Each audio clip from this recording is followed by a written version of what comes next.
Hey guys, hope you're all doing well today. So today I wanted to do a video on the rune system again. I know I did one last week, but today I specifically wanted to address the biggest issue with the current rune system. So as of late, one of the biggest complaints to come out of the current rune system is the fact that Riot has been promising yet failing on delivering some keystone or some kind of update to bruisers and fighters in general. Now, personally, as a top lane mate, I've definitely been feeling the pain of this as well as the difficulty of playing some of my favorite champions top lane. However, when it comes to other roles that I like to play, such as mid lane or jungle, it can be a little difficult sometimes to figure out what the correct rune and keystone is to take for a particular champion that I'm playing in that other role.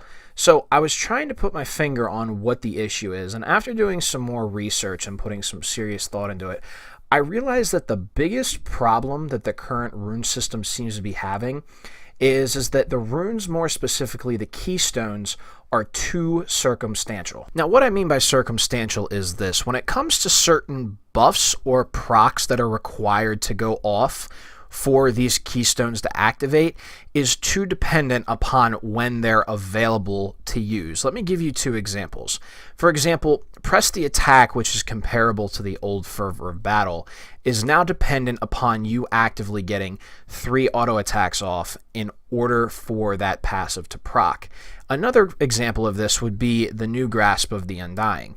Currently, the new Grasp of the Undying replaces health runes by only granting you permanently increased health when you land the extra damage from an auto attack. Now, the difference in these two examples between the old Keystone system and the new Keystone system with this idea of things being circumstantial is that in the old Keystone system, these buffs were passive and not active. So what I mean by that is when it came to Fervor of Battle, you could rely on it being a passive AD buff when you were in the process of trading. Now, you compare that to Press the Attack, the difference now is that you have to depend on the Press the Attack proc in order for the bonus damage and the increased damage to go off.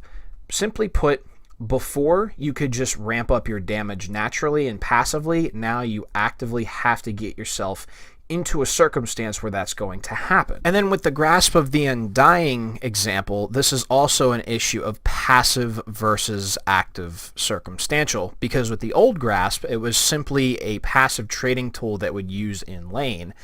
And now, even though it is the same mechanic, the issue with this is now you're dependent upon using it to gain more health throughout the game, replacing the old health runes, which in and of itself is not that great because you are now depending upon this in order to gain health. So since these are a couple primary examples of the current problem with the rune system, I want to dig into leagues past and sort of open up how we got to this point, but then also what we can learn from leagues past in order so that the current rune system can be improved and adapted to this issue. So when Riot first created League of Legends, the game in its original state was simply this. Riot dropped a game in front of us with 30 champions saying, hey, here's how you win the game. You go to the other person's nexus and blow it up. And that's how the game simply went.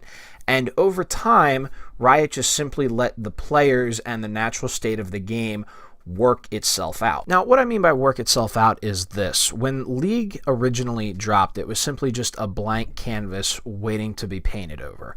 However, as time went on and as players began to figure out what roles work and don't work, and what champions work in which roles and which champions do not work in, whichever roles. Eventually, a meta started coming out where you had top tier champions all the way down to A, B, and C class champions.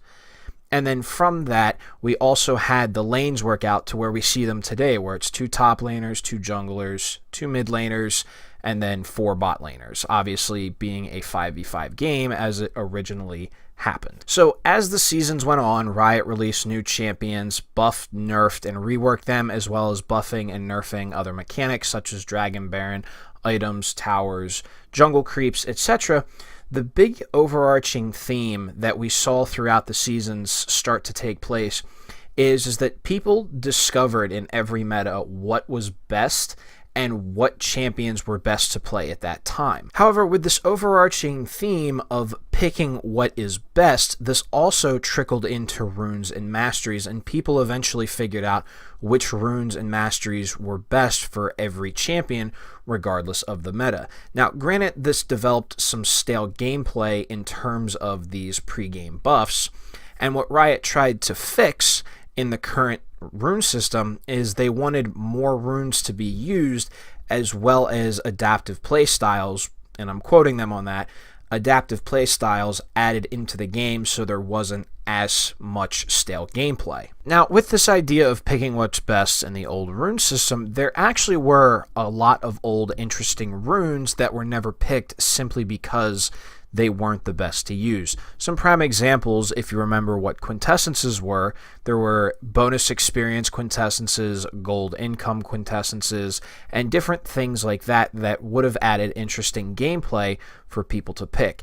However, when it came to certain champions, it was better to take attack speed or armor or flat AD or flat AP, simply because these stats by themselves were better than the extra gold or stats, and the extra stats and gold could not compete with these flat boosts. So with all this history being established, what is the point I'm trying to make, and how does this tie in to runes being too circumstantial for too many champions in this game?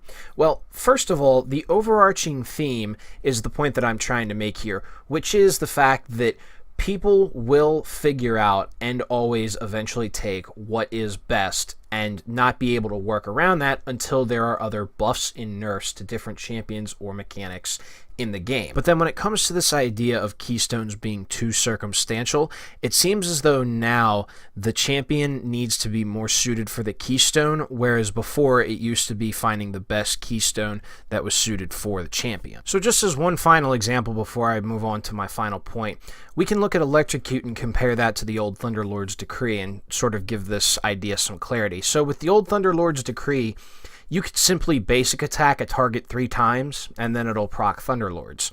However, with Electrocute, it has to be 3 different attacks or abilities. So for example, with Talon, you have to hit them with your W once, then your Q, then an auto attack, and in that circumstance will proc Electrocute. Versus before, all Talon had to do was 3 of whatever between auto attacks and abilities, and he would proc Thunderlord's Decree instantly. So this is another example of what I mean by runes being too circumstantial and not having enough flexibility with how they're used. So the last point that I want to make here is actually a different take on this idea of runes being too circumstantial, and it has to do with pre-game stat boosts rather than in-game mechanics.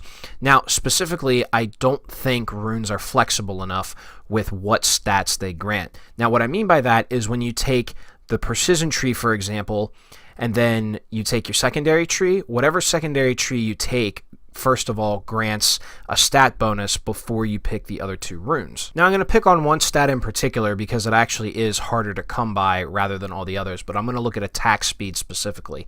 So the only way to really get any good bonus attack speed anymore is to go the precision tree and then take your secondary in anything other than resolve, or go inspiration with your secondary being precision.